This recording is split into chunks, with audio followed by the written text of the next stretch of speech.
अस्सलाम वालेकुम। पाकिस्तानी सियासत में इस वक्त एक इंटरेस्टिंग पोजीशन यह है कि PMLN अपने आप को ख़ुद से उम्मीदवार बना के खड़ी है कि आइंदा इंतखाबात में, क्योंकि PTI की इस्टेब्लिशमेंट से लड़ाई हो चुकी है, तो बड़ी पार्टी के तौर पर वो पंजाब से सामने आएंगे।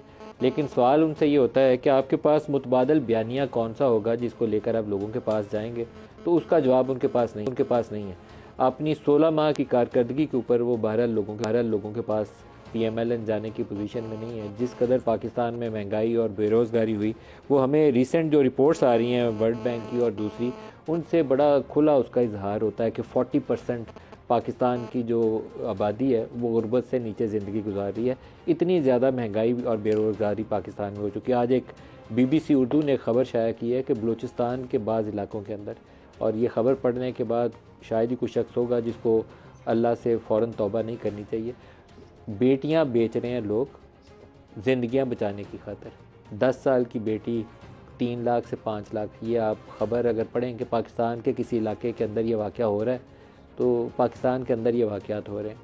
तो इस कारकर्दगी के ऊपर कौन सी जमात होगी जो PDM की हो या PTI की हो, सारों को शामिल कर लें, क्योंकि इकनॉमिक मैस में सारों ने हिस्सा डाला है। कौन सी ऐसी पार्टी है जो इसको लेकर लोगों के पास वोट मांगने जाएगी?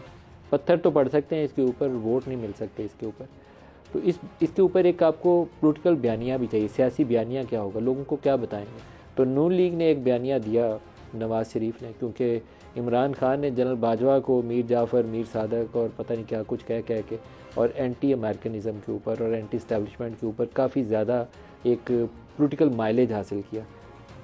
नवाज़ शरीफ ने जनरल बाजवा का नाम लिया, जनरल फैज़ का नाम लिया, इजाज़ुल हसन का नाम लिया, साकिब निसार का नाम लिया और कुछ और जजों का नाम लिया कि इनको कुटहरे में लेकर आएंगे। लेकिन वो एक ही बयान ने पूरी PMLN को हिला के रख दिया और शहबाज शरीफ को 24 घंटे भी पाकिस्तानी ज़मीन पर कदम रखने का मौका नहीं मिला।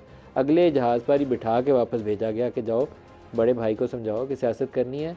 तो फिर वो मुशर्रफ वाला वाक़या ज़हन में रखो। और शायद उनकी जमात के अंदर पहले भी 2 स्कूल ऑफ थाट्स मौजूद हैं। एक नहीं चाहता कि इस्टेब्लिशमेंट से टकराव का रास्ता अपनाया जाए, और अभी बड़ी मुश्किल से जो मौजूदा आर्मी चीफ है उनके साथ बड़े मियाँ साहब के कहा जाता है कि रिलेशनशिप अच्छे हैं, दोनों के एक दूसरे के साथ रिलेशनशिप अच्छे हैं। तो उसमें बिला वजह का बिगाड़ क्यों पैदा करने की कोशिश कर रहे हैं? अगर इसको छोड़ देंगे तो क्या लेकर जाएंगे लोगों के पास, क्या नारा मारेंगे?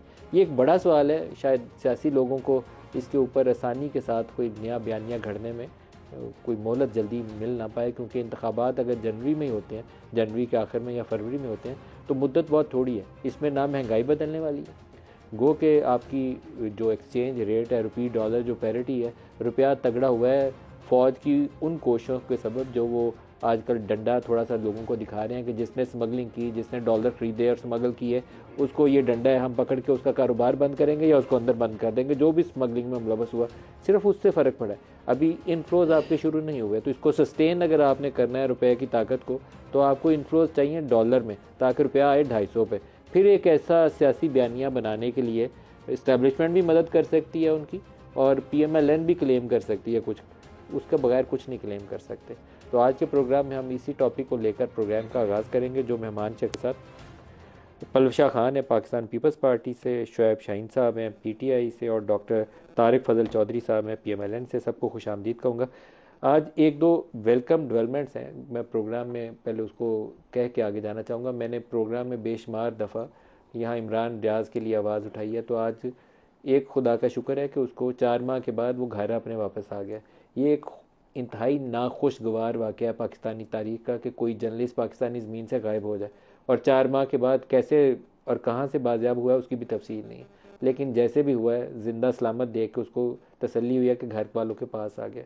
कुछ PTI के वर्कर्स के ऊपर भी कुछ ख़वातीन के नाम आ रहे हैं कि उनके कुछ की खबर पहले चली कि रिहाई मिल रही है, कुछ का आया कि उनको गिरफ़्तार कर लिया गया। लेकिन उसके ऊपर भी रियासत को माफ़ करने की पॉलिसी अपनानी चाहिए और मामला आगे चलना चाहिए। एक और जर्नलिस्ट खालिद जमील, उनको उनकी ट्वीट के ऊपर उठा लिया गया। अगर एक जर्नलिस्ट अपनी राय नहीं देगा, और वो राय तहजीब के दायरे के अंदर होनी चाहिए और जर्नलिस्टिक नॉर्म्स के मुताबिक होनी चाहिए, अगर वो अपनी राय नहीं देगा तो वो क्या करेगा? ये जो पीका लॉ है या दूसरे लॉज हैं, ये इंतहाई एक नागज़ीर सूरत हाल में, नापसंदीदा होता है इनका इस्तेमाल इंतहाई सूरत हाल में, जहाँ आपकी रियासत की सिक्योरिटी को सचमुच कोई चैलेंज दरपेश है, तो वहाँ तो आप इसका इस्तेमाल करें। लेकिन अगर किसी ने ये ट्वीट कर दी है कि आपको पसंद नहीं आई है, तो उसके ऊपर वो पीका लॉ के तहत आप बंदा उठा के ले जाएं, कोई अच्छी डेवलपमेंट नहीं। पलवशा, आपसे प्रोग्राम का आगाज़ करना चाहूँगा। सियासी बयानियाँ पीपल्स पार्टी के लिए भी एक मसला है और PMLN के लिए मसला है। क्या लेकर लोगों के पास जाएंगे जिससे लोगों को कायल करें कि आपको वोट दें? देखिए जी, लेकर तो वही जा सकते हैं कि जो हमने किया है या जो हुआ है, उससे बाहर की बात तो हम नहीं कर सकते। लेकिन अब सियासी बयानिया जो है वो हकाइक पर ही मबनी होगा, और उस वक्त के जो हकाइक थे, जिस वक्त ये हुकूमत PDM की इक़्तिदार में आई उसके पहले के जो हकाइक थे वो हकाइक पाकिस्तान के अवाम से पोशीदा नहीं हैं। उस वक्त की जो मजबूरियाँ थी सियासी, वो भी सबको इल्म है, और ज़ाहिर है उसमें कोई सियासी हमें एक उसकी कीमत अदा करनी पड़ेगी तमाम जमातों को, और मेरे ख्याल में उससे हम सब जो हैं वाकिफ़ हैं।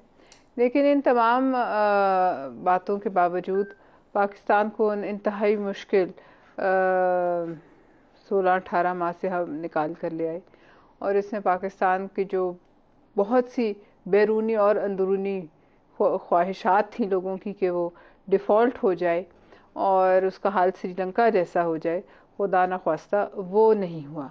आज आप देख रहे हैं कि बहरहाल ये चाहे चीफ़ ऑफ आर्मी स्टाफ की काविशों से है, लेकिन पाकिस्तान में रुपए की कदर मुस्तहकम हो रही है।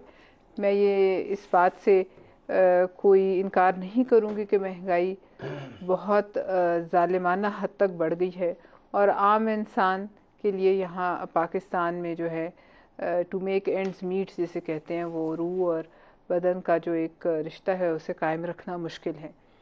लिहाजा अब जो भी जब भी इंतखाबात होंगे, जनवरी में होंगे या जब भी होंगे, उसमें ज़ाहिर है फिर आवाम की अपनी एक सोच है और राय है, और आवाम चाहे हम लोग कुछ भी कहें, चाहे हम लोग कोई भी बयानिए बनाने की कोशिश करें, आवाम का एक अपनी सोच और समझ होती है।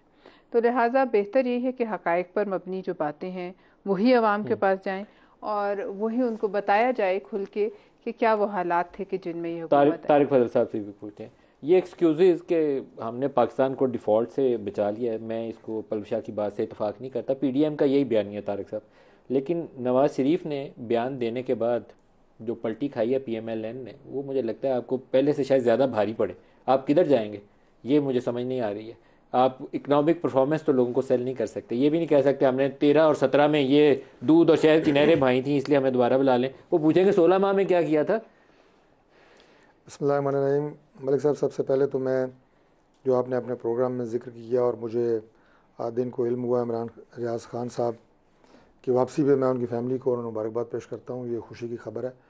वो मेरे ज़ाती दोस्तों में से भी हैं, और मुझे बड़ा अच्छा लगा कि आज वो अपने घर वापस आए। बाकी आगे के मामलात क्या होते हैं इंशाल्लाह अल्लाह खैर करेंगे। अच्छा, जो सवाल आपने पलवशा से किया और उसी से रिलेटेड आपने सवाल मेरे से पूछा, देखिए पहली बात तो ये कि आपने अपने इब्तदाइये में ये कहा कि जो 16 माह की हुकूमत है उसका बोझ जो है वो उठाना पड़ेगा। तो सबसे पहली बात तो ये है कि वो बोझ PDM में शामिल सारी जमातों को उठाना पड़ेगा, वो सिर्फ मुस्लिम लीग नून को नहीं उठाना पड़ेगा। बिल्कुल सही कह रहे हैं। वो सारी जमातों के हिस्से में उसका अपना अपना परसेंटेज के हिसाब से शेयर आएगा, और वो यकीनन एक मुश्किल फ़ैसला था जिस तरह के इन्होंने कहा सेनेटर साहिबा ने, और मुल्क डिफ़ॉल्ट की तरफ जा रहा था। ये बहरहाल एक हकीकत है।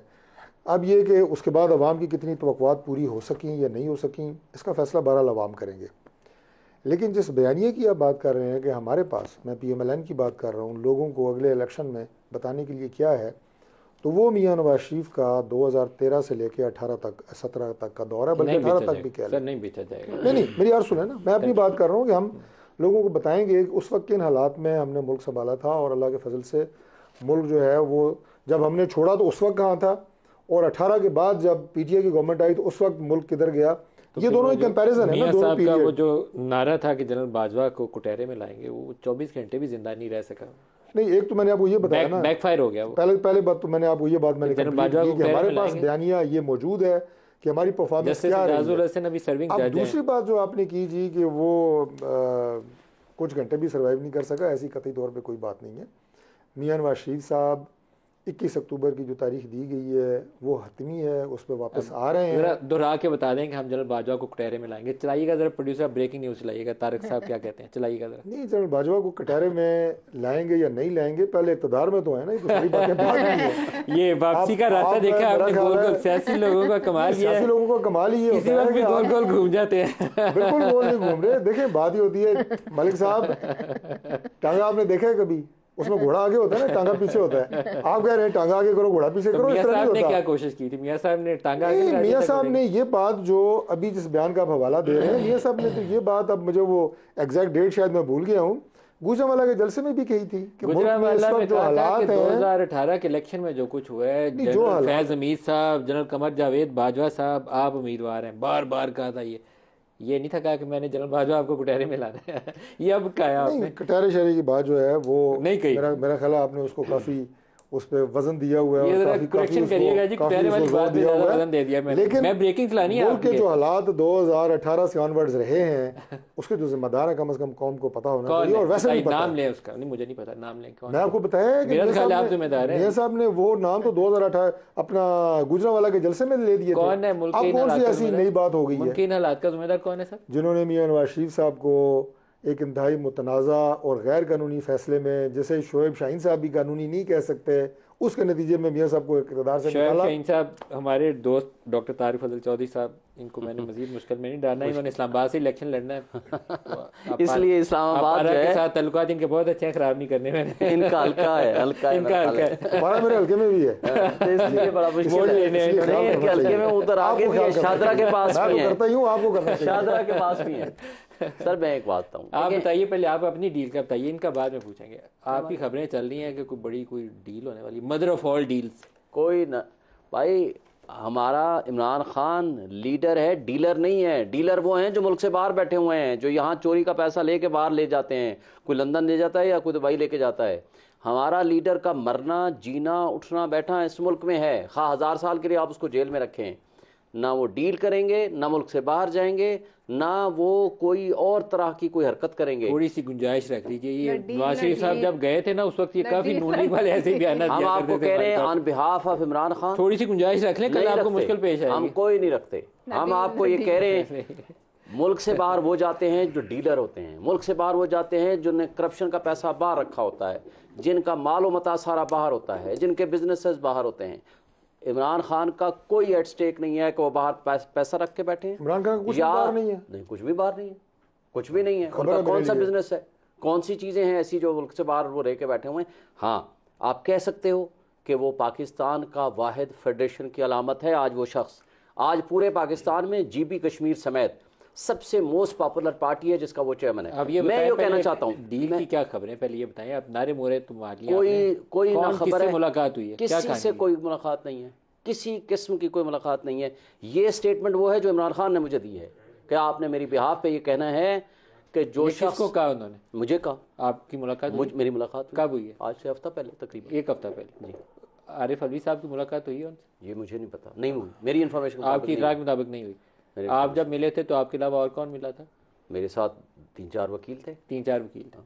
He is okay, in good health? हाँ अल्हम्दुलिल्लाह, खुश हैं, अल्हम्दुलिल्लाह, राजी हैं जेल में? देखिए उन्होंने कहा है भाई हकीकी आज़ादी की खातिर आपको कुर्बानी देनी पड़ती है। सो ये सेक्रीफाइस लीडिंग नारा है जिसने इस कौम के बच्चों को फौज से लड़वाने अच्छा, में रोल अदा किया है। मुझे आपके नारे पे इतराज़ है। अनइंटरप्टेड एक मिनट दे दें। हकीकी आज़ादी है ना, ये आप किससे, पाकिस्तान से आज़ादी चाहिए? जी माफिया से आज़ादी चाहते हैं जो इस मुल्क को लूट के खा गए हैं। ये वो नारा है जिसने 9 मई करवाया था। सुन लें, ये वो नारा है जिसने 9 मई करवाया नहीं कराया था ना, इसी नारे वाली बात पे हम बाद में आएंगे। हमने तो मुतालबा किया है चीफ जस्टिस साहब, सुन लें, चीफ जस्टिस साहब उस पर कमीशन बनाए, 9 मई को भी सारा डिग आउट करे और सब कुछ सामने आ जाएगा। करे बनाए अपना नदीम साहब, एक बात आपको बता दूं, लोग बेवकूफ हैं, कौम बेवकूफ है, वो नहीं समझती, वो सब समझती है। आप कह रहे हो कि 2017 में जिसने जुर्म किया था, 18 में जुर्म किया था, 2019 में बाजवा को एक्सटेंशन किसने दी थी? मुस्लिम लीग नून ने, सारी लीडरशिप ने, आपने, आपकी हुकूमत थी, हमने आपको सपोर्ट किया। भाई इनकी नजर में वो मुजरम था ना उस वक्त। हमारा इल्जाम तो पिछले साल आया ना, हमने तो पिछले साल प्रेसिडेंट अलवी को लिख के दे दिया इमरान खान ने खत के इनके खिलाफ आप एक्शन लें, कार्रवाई करें। ये भी यूटर्न के मामले आप सुन लें, आप इस बात का मुझे बताएं, इस चलते मिलिट्री एक्ट आपने अमेंड किया इस मुल्क को नहीं, मिलिट्री एक्ट इन्होंने अमेंड किया, अभी आकर के वो तो था आर्मी एक्सटेंशन की चीफ बात को कर। 3 साल की एक्सटेंशन देने के लिए आर्मी एक्ट को आपने अमेंड किया।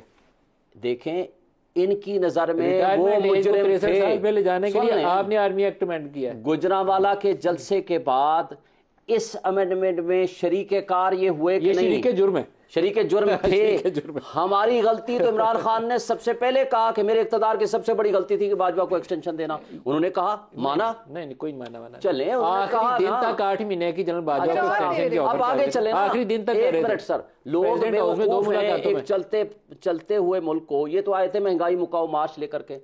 इनकी इंडिकेटर्स ये कहते हैं, इंटरनेशनल इंडिकेटर्स ये कहते हैं 0 से 5% चांस ऑफ डिफॉल्ट था, इन्होंने 100% पे आप पहुंचा दिया। आज ख्वाजा आसिफ के बकौल हम डिफॉल्ट कर चुके हैं। मुझे बताएं, इनके आदाद शुमार कहते हैं 6.1% जीडीपी थी, आज जो 0.3% पे लाए, कहां से लाए? 16 रुपए का बिजली का यूनिट आज 60 रुपए पे पहुंचा दिया। जो आप लोगों की किसने पहुंचाया? ये जो आप लोगों की सियासत है वो आप दोनों जमातों का लई हाफिज है, आपका भी और नून लीग वालों का। भाई आप सुबह में इमरान खान बैठ के तकरीरें करता था जलसों में कि वो मीर जाफर ने मेरी हुकूमत गिरा दी, रात को प्रेसिडेंट हाउस में मुलाकात के कहता था 8 महीने की एक्सटेंशन ले लें, इलेक्शन करवा के अप्रैल में जाना 8 महीने की और एक्सटेंशन ले लें। नहीं, ये मिस इंटरप्रेट कर रहे हैं। 2 मुलाकातें प्रेसिडेंट हाउस में की और फिर नवंबर में रिटायर होने से पहले जो बैकग्राउंड था, अक्टूबर में भी परवेज खट्टक को भेजा उन्होंने और मुझे एक बात असद उमर को भेजा। मुझे सिर्फ एक बात मुझे बता दें, इसका फैसला इलेक्शन करेगा ना? इसका फैसला इलेक्शन तो वोटर डिसाइड करेंगे, लेकिन जो सच और झूठ का फर्क है, तो दें, जो सच और झूठ का फर्क है वो देखने वालों को क्या आप फ्री एंड फेयर इलेक्शन के लिए माहौल देंगे? इलेक्शन कमीशन कराएगा ना। मुझे बताएं, आज इलेक्शन कमीशन जब कराएगा, कब कराएगा इलेक्शन कमीशन? सर एक मिनट, मैं बिल्कुल शोएब साहब की इस बात की गारंटी देता हूँ कि जितना फ्री एंड फेयर और जितना लेवल प्लेइंग फील्ड इन्होंने 2018 में हमें दी थी, उतनी हम इनको देंगे। मैं गारंटी देता हूँ। ये बड़ी मुझे बता दें, आपके किस बंदे को उठा करके हमने गायब किया था? उस वक्त तो इक़्तिदार हमारे पास नहीं था ना। आज भी आपके एक्सटेंशन बैठे हुए हैं। मुझे शक ये है कि सदाकत अब्बासी ये फ्री ऑफ पीटीआई इलेक्शन करवाने की ना कोशिश करें आप, ये फ्री एंड फेयर के चक्कर में फ्री ऑफ पीटीआई इलेक्शन। मुझे बताएं, सदाकत अब्बासी किसके कब्जे में है? उस्मान डार किसके कब्जे में है? शेख रशीद किसके कब्जे में है? अगर वो किसी जुर्म में मुलव्वस हैं, आप उनको अदालत में पेश करो। सर ये वो गलतियां हैं जो आप लोग बयान आप लोग इसकी बुनियाद डाल के गए थे। राना सनाउल्लाह को 15 किलो हीरोइन में डाल दो, किसी को हमने आपके प्रोग्राम में कई दफा कहा अदालत लगा एएनएफ के जो जिम्मेदार हैं निसार के खिलाफ जो आदमी था उसके बच्चे उसकी इंजीनियर कमरुल इस्लाम को जी उनके बच्चे बड़े कमाल किए थे आपने माशाल्लाह। वो नदीम साहब एक बात बताएं, हमारा ये हरकतें दुरुस्त नहीं है, इनकी दुरुस्त नहीं है हरकतें, लेकिन आपकी भी माशाल्लाह सिर्फ दुरुस्त ना होने की बात तक 15 किलो हीरोइन डालना दुरुस्त था भाई। एएनएफ के जिस बंदू ने डाला, इनके इक़्तिदार में मैंने उनसे मुतालबा किया था कि आप इनके खिलाफ एक्शन लें। किसी ऑफिशियल ने किया था ना।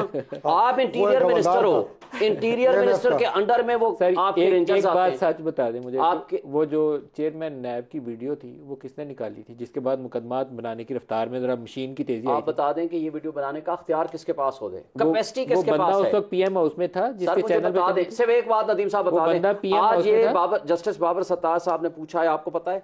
सिर्फ ये बताएं ये कैपेसिटी किसके पास है? वो बंदा कहाँ था जिसके चैनल से वीडियो आई थी? पीएम हाउस में था, इमरान के साथ, उसका एडवाइजर था। कोई ऐसा बंदा नहीं था, उसी के साथ था, जिसके पास है। उसके बाद उसको हटाया गया और ये कवर अप होता है। मुझे आप बताएं कैपेसिटी किसके पास है? पलविशा, पाकिस्तानी सियासत ये है कि ऑडियो किसकी लीक होती है, वीडियो किसकी लीक होती है, तभी तो हम इस अंजाम को पहुंचे हुए हैं।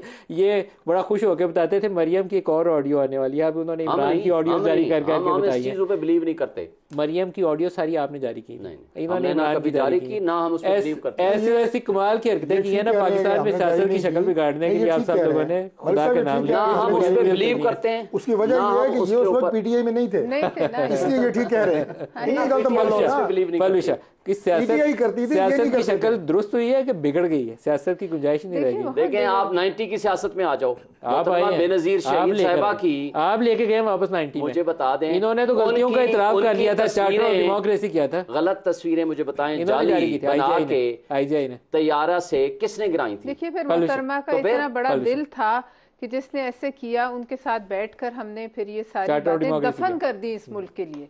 ये दिल होना भी जो है ना, ये बहुत बड़ी बात है कि अपने ऊपर सहे हुए सारी बातें जो हैं उनको मुल्क और कौम के लिए, अपनी ज़ात, अपनी जो किरदार कुशी ये जो होती रही, जो होती है आज भी, मैं तो वैसे ही उसके खिलाफ हूँ, चाहे किसी तरफ भी हो, चाहे इनकी तरफ हो या ठेकेदारों को जो है ज़ाती ज़िंदगियों को जिस तरीके से इस मुल्क में खिलवाड़ किया जाता है, जिस तरीके से, देखिए आज भी अब उम्मीद ये की जाती थी है कि मियाँ साहब अगर आ रहे हैं तो वो ये बातें भूल जाएं, लेकिन मियाँ साहब ने भी, अब देखिए बयानिया जो है ना वो पुरानी दुश्मनी की बुनियाद पे मजीद नहीं, दुश्मनी को पी जाना पड़ता है मुल्क के लिए, लिहाजा ये सबके साथ हो चुका है, कोई एक मियाँ साहब के साथ नहीं हुआ, बाकी हमारी जमातों में किसके साथ नहीं हुआ, जरदारी साहब के साथ नहीं हुआ, बाद में आके माफ़ी मांगी वो सैफुर रहमान साहब ने मांगी थी ना। अब बात यह है कि वो आज भी अपनी ज़ात को जब तक आप नहीं भूलेंगे, आप लीडर ही तब है जब आप अपनी ज़ात को भूल जाएं और माफ़ करके आगे बढ़ें। आपके ऊपर 25 करोड़ आवाम का बोझ है, जिसने इस मुल्क का वज़ीर आज़म बनना है या जिसने इस मुल्क को लीड करना है, चाहे वज़ीर आज़म बने या ना बने, जो अपने आप को लीडर कहता है। लिहाजा वो जो भी मियाँ साहब के दिल में बातें हैं वो हमेशा पहले भी जैसे हुआ है, वो उसकी इख्तिताम कोई अच्छे अंजाम पे नहीं हुआ। आज भी अगर वो यही हम बातें करेंगे तो इसका अंजाम जो भी आगाज़ से ही जो है मैं देखती हूँ कि ख़राब है। लिहाजा हम सबको ये भूलना पड़ेगा। लेकिन देखिए बात यह है, अब इनका भी बयानिया आज भी आज़ादी हकीकी, आपने कहा किससे आज़ादी, देखिए आज़ादी इससे पहले हमने अंग्रेज से मांगी थी, और या अब वो जो हमारे सिख भाई हैं वो खाली नहीं, माफियों से आज़ादी नहीं होती, माफियों से छुटकारा होता है। तो माफिया से जो बंदा हुकूमत में बैठा वो माफिया को क्रश करता है, वो माफिया से छुटकारा दिलाता है, वो गुंडों से छुटकारा दिलाता है, वो इस किस्म के अनासिर की बेखनी कर, ये तो नहीं कि आज़ादी हम कौन से आप गुलाम है माफिया दो चीजों ने 9 मई करवाया पाकिस्तान ने, जी, एक इस्लामिक टच, जहर का एक इस्लामिक टच और एक ये हकीकी आज़ादी। कभी आप इसका एनालिसिस करिएगा कि कौम को हमने बिगाड़ दिया, तोड़ दिया, कौम को 2 हिस्सों में पोलराइज कर दिया। ब्रेक ले लेंगे, हमारे साथ हमारे साथ मैं आखिरी दूसरी लाइन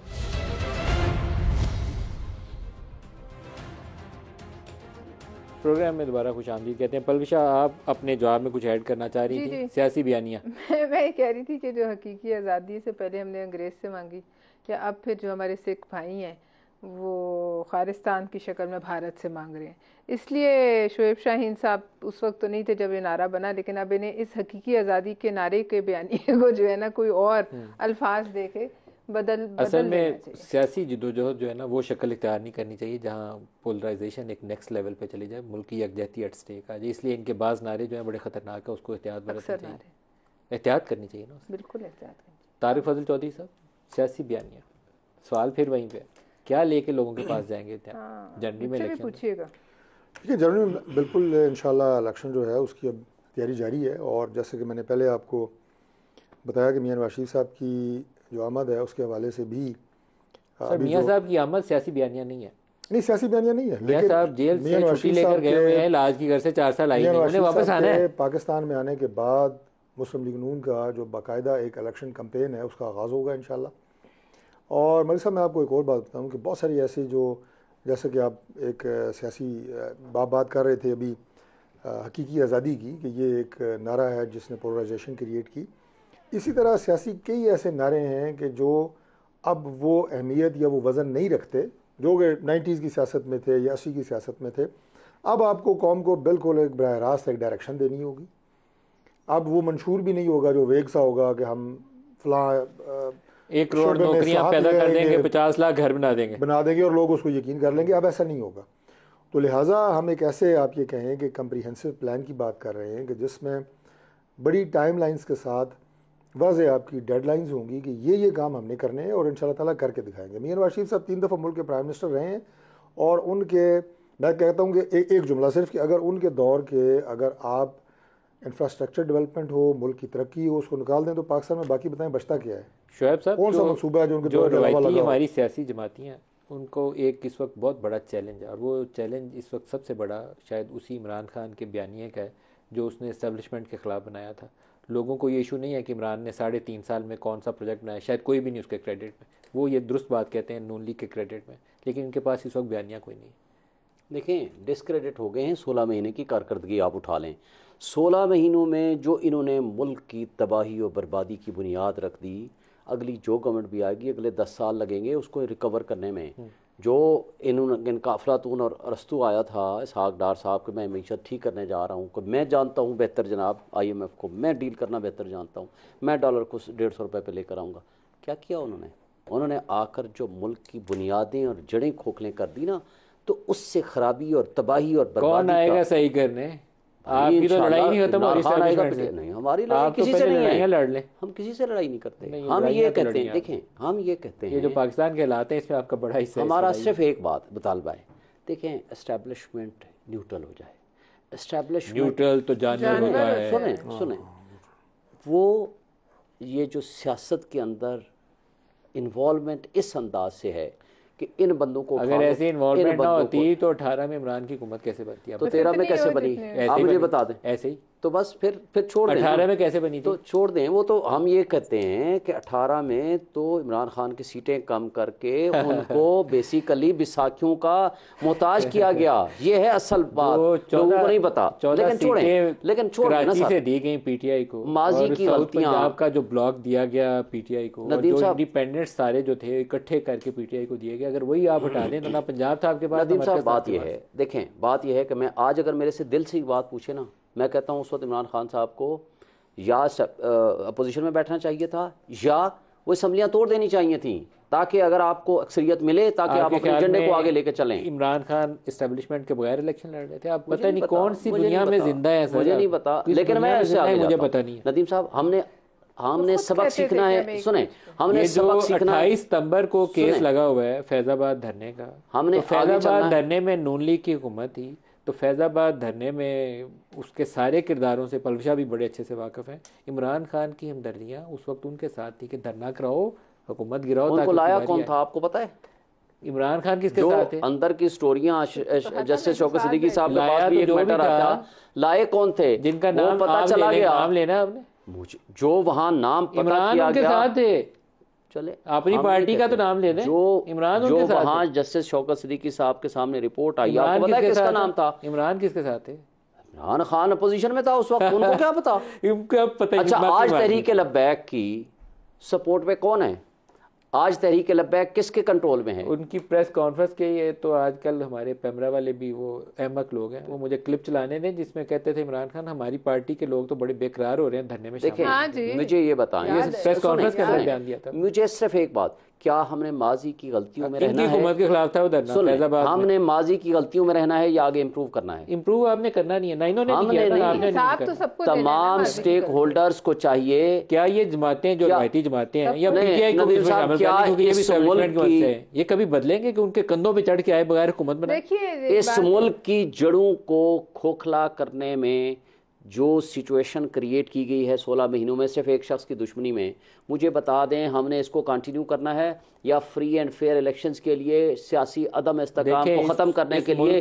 जड़ें खोखला करने के लिए फैजाबाद धरना था, इस मुल्क की जड़ें खोखला करने के लिए डी चौक में धरना था, इस मुल्क की जड़ें खोखला करने के लिए शहर शहर लॉकडाउन, 16 महीने में जो कुछ हुआ वो क्या था? और इस मुल्क की जड़ा खोखला करने के लिए ये पीडीएम की हुकूमत थी। ये सारी आप लोगों ने सबने ऐसे डीले करके अब क्या करें? उसी तरीके से गए सर, अब क्या करें? अब आगे बढ़ना है या पीछे जाना है? हम ये आप आगे नहीं जा रहे, आप अपनी डील मांग रहे हैं बस। हम नहीं मांगते, हम ये कहते हैं लोगों को उनके फैसले करने दें। नहीं हो सकता पिछला भूल जाओ तो आगे नहीं, लोगों को उनका फैसला नहीं करने देंगे। सजा देगा कौन? जो भी असल मसला ये है कि मकबूलियत को आप कहते हो कबूलियत पहले करा कराओ। और ये बात ये हर let the people should decide. और गलतियां भूली नहीं जाती। लोगों के से फैसले को आप डील तो ना कहें ना। पलशा की बात देखिए, जो कुछ जिसने किया है वो जो है उसको अपनी सलीब उठानी पड़ेगी। ये नहीं हो सकता कि आप कहें कि हमने जो किया सब भूल जाओ, मैं भी कहूं कि हमने जो किया वो भी भूल जाए। नहीं हो सकता, हर एक को अपने किए का हिसाब देना पड़ेगा। मैं तो इसके हक में हूं, बेशक आप हमसे मांग लें, बेशक इनको भी देना पड़ेगा, ना भी कहूं तो देना पड़ेगा और देना चाहिए। लेकिन ये नहीं हो सकता कि 18 में जो कुछ हुआ वो तो हलाल था इन्वॉल्वमेंट, 13 की हराम थी। भाई अगर करनी है तो फिर हराम तो हराम है पहले दिन से। अब उस दिन से पकड़े जिसने फिर किया, वो चाहे ये इनकी पार्टी जद में आ जाए, चाहे मेरी आ जाए, चाहे इमरान खान आ जाए, फिर उस पर कोई कदगन नहीं होनी चाहिए। तो हर एक को अपने किए हुए हर फैसले का, क्योंकि ये को घर में बैठ के अपने खानदान के किए हुए के लिए फैसले नहीं है, इसका इम्पैक्ट 25 करोड़ लोगों पे था। इसका इम्पैक्ट एक पूरी नई जनरेशन पे था जिसके दिमाग में जहर भर दिया कोई एक सियासी जमात है जो पिछले 20-30 सालों में जिसने बगैर डील किए हुकूमत बनाई हो? देखिए, मैं आपको यही कह रही हूं कि इस पर आप खोलें, जो जो आए इसको पकड़ें।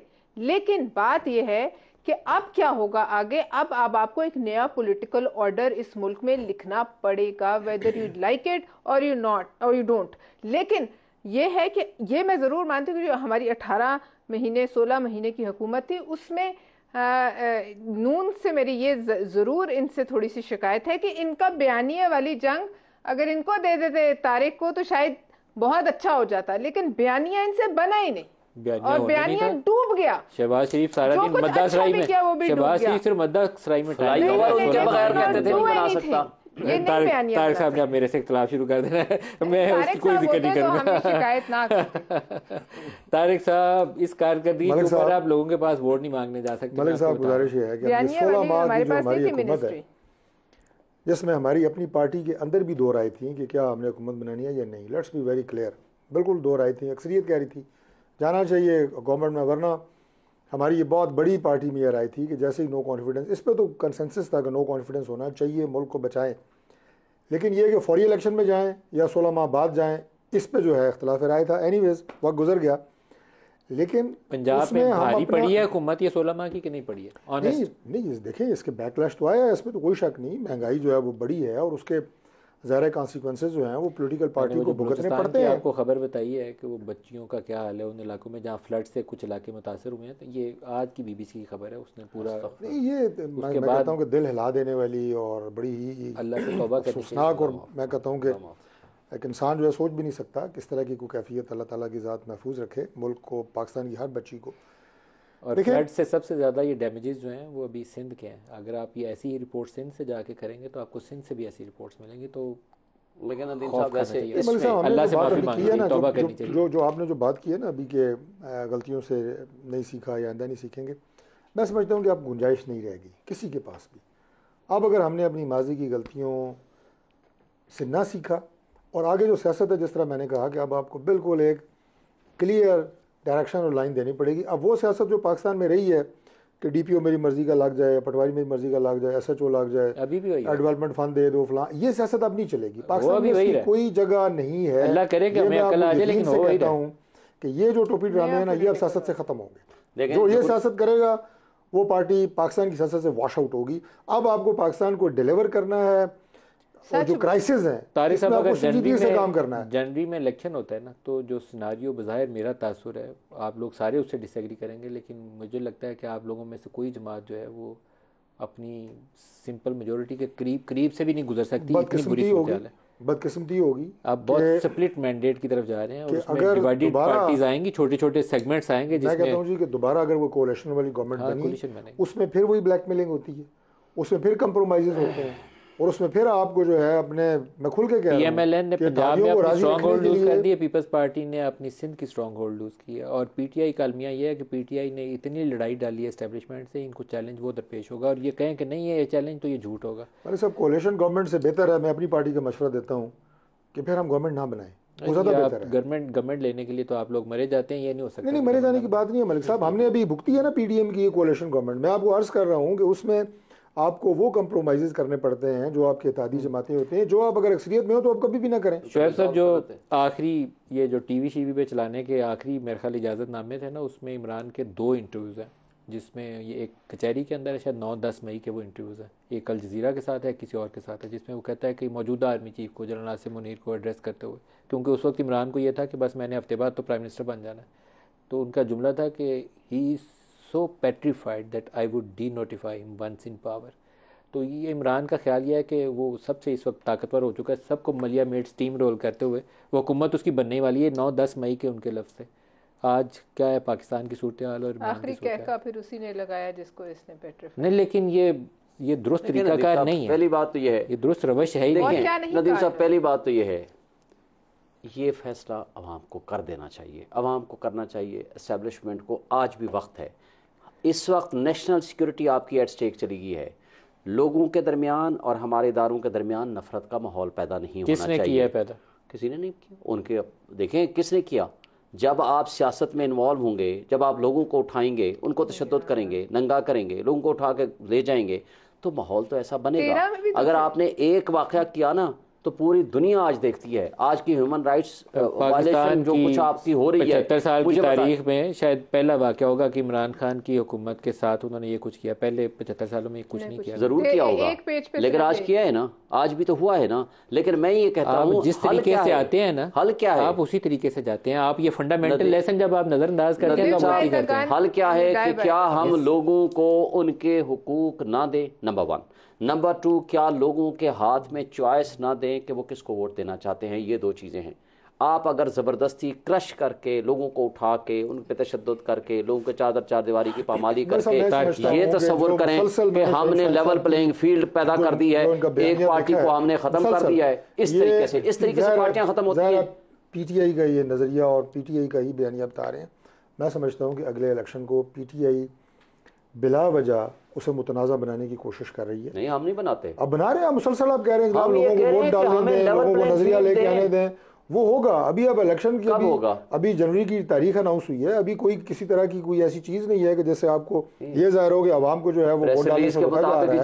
जनवरी इलेक्शन है, पाकिस्तान 2 महीने बीच में रह गए हैं। अबसार आलम को गोली मारी गई थी, असद तूर को पकड़ के मारा गया था। वो किस वक्त मारा गया था? इनकी हुकूमत थी। अब ये इमरान रियाज को 4 महीने गायब कर दिया गया, तो इसमें आपकी हुकूमत थी जब वो उठा के ले जाएंगे। तो ये चीज़ें दुरुस्त नहीं है। आप लोग स्टैंड नहीं लेते, इनकी हुकूमत में कोई स्टैंड नहीं था। डॉक्टर शीरीन के साथ आजकल उनकी बेटी के साथ मैं उसकी भी मजम्मत करता हूँ, लेकिन डॉक्टर शीरीन खुद ह्यूमन राइट्स की वजीर होते हुए मुझे नहीं याद है कि किसी वाक़े में किसी जर्नलिस्ट के लिए खड़ी हो गई हो मैदान में आके कि ये जर्नलिस्ट पकड़ लिया, इसके साथ ये ज्यादती हो गया तो क्यों किया। बस अब लेकिन ये उनकी बेटी के साथ ज्यादती हो रही है, नहीं होना चाहिए ऐसे, उसको पकड़ा करनी। जिस दौर में भी ये चीज़ें हों, ये काबिल मजम्मत हैं। इसकी कोई भी इसकी तारीफ नहीं करेगा, एंडोज नहीं करेगा। लेकिन मैं कह रहा हूँ कि election is a totally different phenomena. Election polling day, उसके ऊपर कोई ऐसा सवालिया निशान नहीं है जो पाकिस्तान तहरीक-ए-इंसाफ खामखा उसे मुतनाज़ा बनाने की कोशिश कर रही है कि इमरान खान। अब ये एक और मतलब इसका मतलब ये है कि तहरीक-ए-इंसाफ अगले इलेक्शन के हवाले से उसका ये काम है। अभी से एक ऐसा माहौल बनाने की कोशिश कर रहे हैं माजरत से PTI कि अगले इलेक्शन को अभी से मुतनाज़ा बनाए, वो इलेक्शन हो और फिर हम एक नए बुरहान में दाखिल हो जाए। खुदा के लिए इलेक्शन होने दें। अच्छा, कराएं तो सही, हो रहा है तो कराएं। आप उस इलेक्शन को सुरंगें बिछा करके ये CCI जो अनकॉन्स्टिट्यूशनल थी, 2 वज़राए आला बैठ नहीं सकते थे, वो आखिरी दिन आ करके वो एक सारे ये आपके प्रोग्राम में 10 दफ़ा कहा हम पुरानी उस पर मतलब शुमारी पे कराएंगे वरना इलेक्शन डिले हो जाएगा। 4 महीने बैठे रहे और 4 दिन पहले अपने इख्तिताम से, अपने इक़्तिदार से ये एक शोशा छोड़ दिया। और हालांकि वो कंपोजिशन भी गलत था, कॉन्स्टिट्यूशनल प्रोविजन ये कब हो चुकी है। इंतखाबात की ताखीर की बुनियाद PDM वाले खुद डाल के गए। PMLN और पीपल्स पार्टी और मौलाना फजल रहमान इसके जिम्मेदार है, लेकिन आप वो दूसरों की तरफ उंगलियां उठाएंगे सारे। यही पलवशा क्लोजिंग रिमार्क साहब से।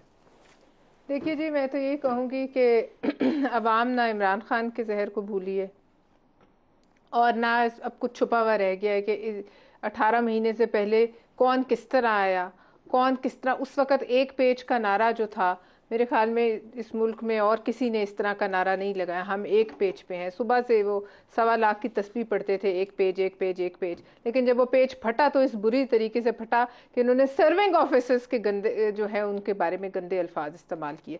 हर अपनी जो प्रेस कॉन्फ्रेंस और जो आवाम से वो खिताब करते थे उसका दारो मदार ही होता था कि चंद लोगों को गंदे नाम बुलाए जाए, उनको डर्टी कहा जाए। लेकिन तारीख ने फिर साबित किया कि डर्टी के दार जो है खुद सामने आ जाते हैं। लिहाजा जो जहर इंजेक्ट कर दिया गया आवाम की नसों में, उसको निकलने में भी तो देर लगती है ना। ये अगर आप जड़ी खोखली करने का कहते हैं, जनवरी तक निकल जाएगा कि आगे चलेगा, मैं कुछ नहीं कह सकती। असल में इनको अगर ये पता होता कि हम इलेक्शन में मुकाबला कर सकते हैं ना, तो ये 60 डेज में इलेक्शन इनका था। वो तो हम कहते हैं इलेक्शन कराओ तो आपको पता चले। मुकाबला नहीं कर सकता इमरान। आपका ख्याल है कि इमरान ऊपर से मसीहा बन के मुकम्मल इख्तियार होगा, लोग वोट डालेंगे। अल्लाह करे। आपने अभी से बता दिया कि हम लोग से नहीं तस्लीम करना, तो हम आपको क्या कर सकते हैं। तारिक फजल साहब, शुएब साहब, पलवशा खान, आप सबका शुक्रिया। आज के लिए इतना ही, इजाज़त दीजिए। अल्लाह हाफ़िज़।